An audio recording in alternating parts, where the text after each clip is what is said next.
Movie देखते देखते हाथ कहां से कहां पहुंच जाएगा और कब आपकी मूंगफली का सांप बन जाएगा आपको भी पता नहीं चलेगा। तो चलिए बिना देरी करे कहानी की शुरुआत करते हैं। मूवी की स्टार्टिंग में हम एक कपल को देखते हैं जो अभी अभी एक फ्लैट में शिफ्ट हुए हैं। इनमें लड़के का नाम थॉमस एंड लड़की का नाम प्रिया होता है। रात को ये लोग अपने फ्लैट में ड्रिंक कर रहे होते हैं, तभी उनकी नजर अपने सामने वाले फ्लैट में पड़ती है जिसमें एक शादीशुदा कपल ताबड़तोड़ तरीके से एक दूसरे की पुंगी बजा रहे होते हैं। और ये सीन देखकर प्रिया यहाँ गर्म हो जाती है और उन्हें बड़े ध्यान से देखने लगती है। अब उसका भी गपागप करने का मन करता है तो वो बाथरूम में जाकर एक छोटी सी चड्डी पहनकर बाहर आती है और थॉमस के पास अपनी मरवाने के लिए जाती है। पर तब तक वो गांडू थॉमस सो चुका होता है। यहाँ थॉमस की जगह अगर आप लोग होते तो क्या करते, कमेंट करके जरूर बताना। अगर मैं लड़का होता तो रात को हर घंटे इसे उठा उठाकर इसकी घोड़ी बनाता। खैर अगले दिन हम प्रिया को उसके ऑफिस में देखते हैं। वो एक आई क्लिनिक में काम करती है। इसके बाद शाम को जब प्रिया और थॉमस अपने घर पर होते हैं तब वे देखते हैं कि उनके पड़ोसी के गले में कुछ फंस गया है और उसकी वाइफ दूसरे रूम में होती है। उसे इस बारे में कुछ नहीं पता होता। ये देखकर ये दोनों उसकी वाइफ को चिल्ला चिल्लाकर बताने की कोशिश करते हैं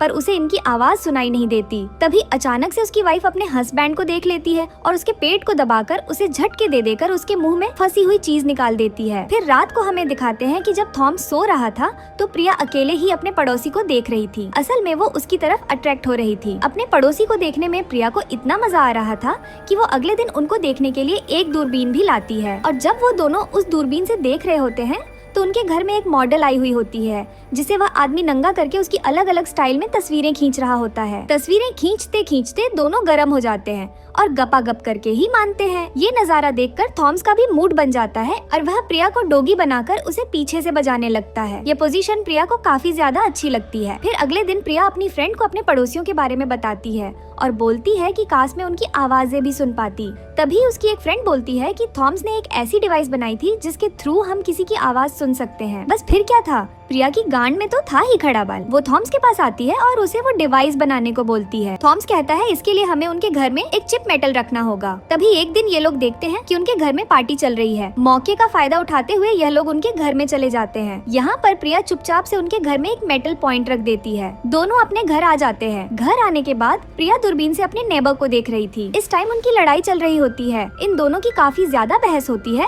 तो वो आदमी अपनी वाइफ का सिर टेबल में दे मारता है जिससे उसका चश्मा टूट जाता है। अगले दिन उसकी वाइफ अपना चश्मा सही करवाने उसी क्लिनिक पर जाती है जहाँ पर प्रिया काम करती थी। यहाँ प्रिया को पहली बार अपने नेबर का नाम पता पड़ता है। उसका नाम जूली होता है। ये दोनों यहाँ पर बात करते करते काफी अच्छी फ्रेंड बन जाती है। दूसरी तरफ थॉमस घर पर अकेला होता है तो वो अपने पड़ोसी के घर में देख रहा होता है। यहाँ उसका नेबर एक काली लड़की का फोटो शूट कर रहा होता है। फोटो शूट करने के बाद वह उसकी भी बिल्ली बड़े मजे से मारता है। रात को जब प्रिया अपने घर पहुँचती है तो वह थॉमस को बताती है कि आज वह जूली से मिली थी। यहाँ थॉमस भी प्रिया को बताता है कि आज फिर से उसने फोटो शूट के बहाने एक लड़की के साथ गपागप किया था। और यह सुनकर प्रिया डिसाइड करती है कि वह जूली को उसके हस्बैंड के बारे में सब कुछ सच बताएगी कि उसका पति उसके अलावा और भी बहुत सारी लड़कियों की बिल्ली मारता है और उसे धोखा दे रहा है। इसके बाद एक दिन जूली और प्रिया एक स्पा में मिलते हैं जहाँ पर आपस में बात करते हुए प्रिया को फील होता है कि जूली अपने पति के साथ काफी ज्यादा खुश है, इसलिए वो उसे कुछ नहीं बताती। कुछ दिनों बाद प्रिया को फील होता है कि जूलिया का हस्बैंड उसे काफी ज्यादा चीट कर रहा है, इसलिए वो रात को जूली को एक मेल भेजती है जिसमें लिखा था कि तुम्हारा हस्बैंड तुम्हें चीट कर रहा है। ये पढ़कर जूली काफी ज्यादा परेशान हो जाती है।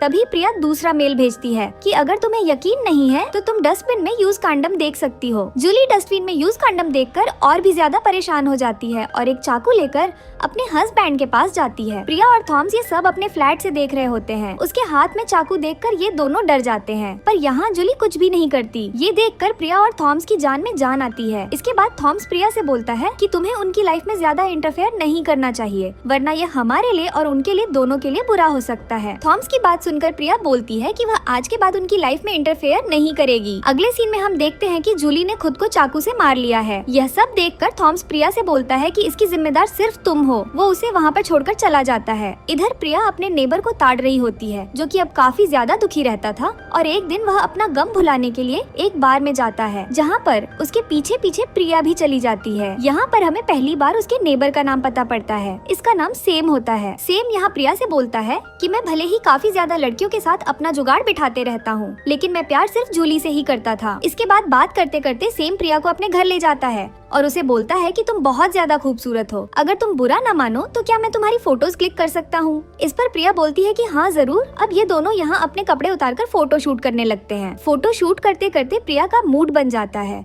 और यहाँ ये दोनों आपस में चौदम पट्टी करने लगते हैं। तभी थॉमस को अपनी गलती का एहसास होता है और वो प्रिया से माफी मांगने वापस अपने फ्लैट पर आता है, पर वहाँ प्रिया नहीं होती। वो दूरबीन उठाकर अपने नेबर के घर में देखता है। वहाँ पर प्रिया धूमधाम तरीके से अपने नेबर को खुश करने में लगी हुई थी। यह देखकर थॉमस का दिल टूट जाता है। अगले सीन में जब प्रिया अपने नेबर के साथ गुलछर्रे उड़ाकर अपने घर वापस आती है तो उसे थॉमस मरा हुआ दिखाई देता है। यहाँ प्रिया को बहुत ही ज्यादा बुरा फील होता है। कुछ दिनों बाद प्रिया अपनी फ्रेंड को ये सब बातें बता रही होती है। अपनी फ्रेंड से बात करने के बाद प्रिया अपने नेबर के एक एग्जीबिशन में जाती है जहाँ पर उसे आधे से ज्यादा फोटोज अपनी और थॉमस की दिखाई देती है और अपने आर्ट एग्जीबिशन के सक्सेसफुल होने के बाद से अपनी वाइफ जूली को स्टेज पर बुलाता है, जहां हमें पता चलता है कि जूलिया की डेथ नहीं हुई थी और हमें ये भी पता पड़ता है कि ये लोग एक कैरेक्टर प्ले कर रहे थे जिसकी थीम थी कि अगर आप किसी की लाइफ में इंटरफेयर करते हैं तो इसका आपकी लाइफ पर क्या प्रभाव हो सकता है। मतलब जब थॉमस और प्रिया अपने पड़ोसी को देख रहे थे तो वो लोग इन दोनों को दिखाने के लिए ये सब एक्टिविटीज किया करते थे, पर असल में वो लोग एक हिडन कैमरे से प्रिया और थॉमस की सारी एक्टिविटीज रिकॉर्ड किया करते थे, जिसका इन दोनों को बिल्कुल भी आइडिया नहीं था। यहाँ थॉमस की डेथ वाली फोटो भी इन लोगों ने लगाई हुई थी। ये सब देखने और सुनने के बाद प्रिया को समझ आ गया था कि उसका बहुत ही बड़ा वाला चुतिया कट चुका है। यहाँ से निकलकर वह सीधा सेम के घर पर जाती है,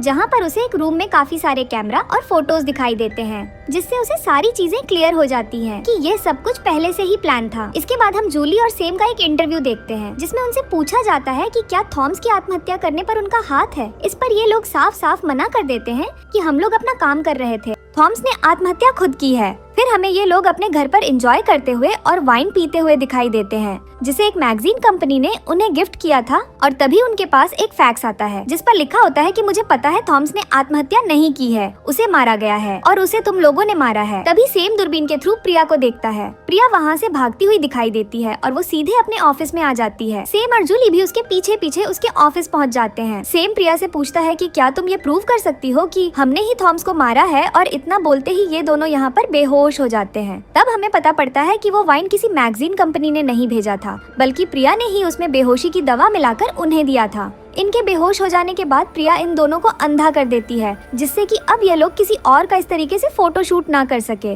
इसी के साथ ये मूवी यहीं पर खत्म हो जाती है। दोस्तों, अगर आपको हमारी वीडियो अच्छी लगे तो हमारे चैनल को सब्सक्राइब जरूर करें।